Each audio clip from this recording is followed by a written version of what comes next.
Russell Wilson's short-lived tenure as the Pittsburgh Steelers starting quarterback was a roller coaster ride. It began with promise, a 6-1 record that had fans thinking he could be the missing piece for a Super Bowl run. But it ended in disaster, with 5 straight losses and a level of performance that led some within the organization to believe Wilson was physically done. Now, Wilson is headed to the New York Giants on a deal that guarantees him just $10.5 million, peanuts for a veteran quarterback.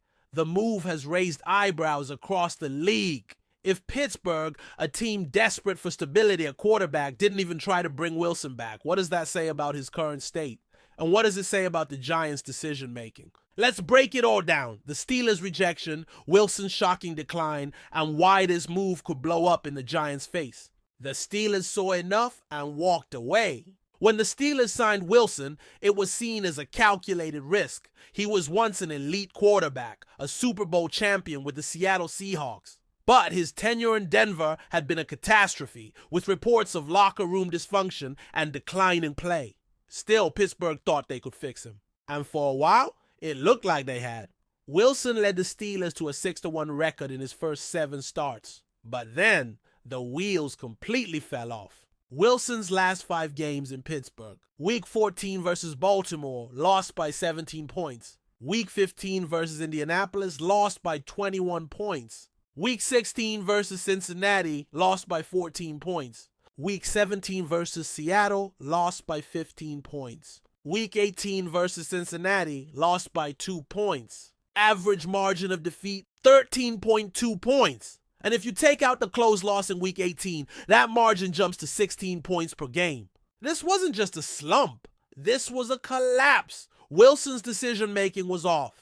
His mobility, once one of his greatest weapons, seemed to be gone. He looked slow, hesitant, and at times completely lost.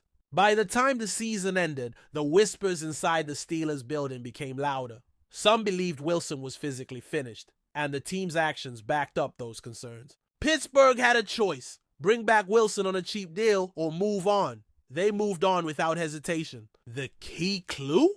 The Steelers initially said they wanted to re-sign either Wilson or Justin Fields. But once Fields signed with the New York Jets, Wilson's name never came up again. If the Steelers truly wanted him, they could have easily brought him back. His contract with the Giants proves that. Instead, they let him walk. That tells you everything you need to know. The Giants gamble. A desperate move or a stroke of genius? So why did the Giants sign Wilson? What did they see that the Steelers did? Let's be honest, this move reeks of desperation. The Giants have been searching for a reliable quarterback for years. Daniel Jones has shown flashes of competence, but hasn't been able to stay healthy or consistent. Enter Wilson, who is a big name but is far removed from his peak. But here's the part that's even more bizarre. The Steelers and Giants have a strong relationship. Kathleen Mara, a Rooney family member, has won 10 Super Bowl rings, 6 with the Steelers, 4 with the Giants. It's not hard to imagine that she and the Giants front office had a conversation about Wilson. If the Steelers privately told the Giants, this guy's cooked, why did the Giants sign him anyway? It raises a big question. What exactly do the Giants think they're getting? The Wilson of 2013-2020? That guy is long gone. The Wilson of 2021-2024? That guy got run out of Denver and couldn't hold on to the Steelers job. Something in between? That's a huge gamble. This signing isn't just about Wilson's ability, it's about how the locker room responds. Giants players aren't dumb.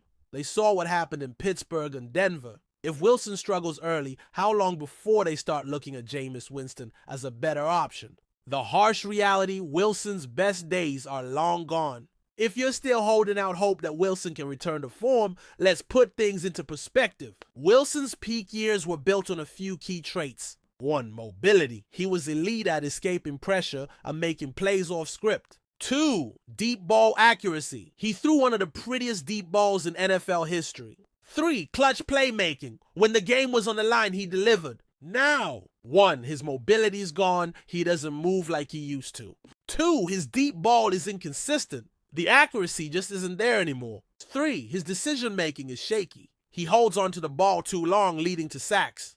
Quarterbacks don't suddenly get those skills back in their mid-30s. When the decline happens, it's brutal. The Giants are hoping Wilson can turn back the clock. But history tells us that when QBs hit this stage, they don't bounce back. They fall off a cliff. Final verdict, the Giants are wasting their time.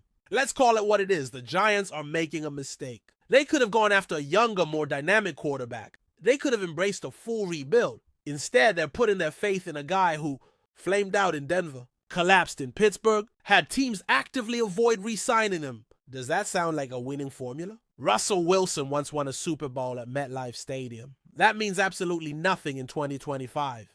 And when this experiment inevitably fails, don't be surprised if Jameis Winston takes over before the season is even over. Kathleen Maher might have 10 Super Bowl rings, but she won't be adding an 11th this year, at least not from the Maher side of the family.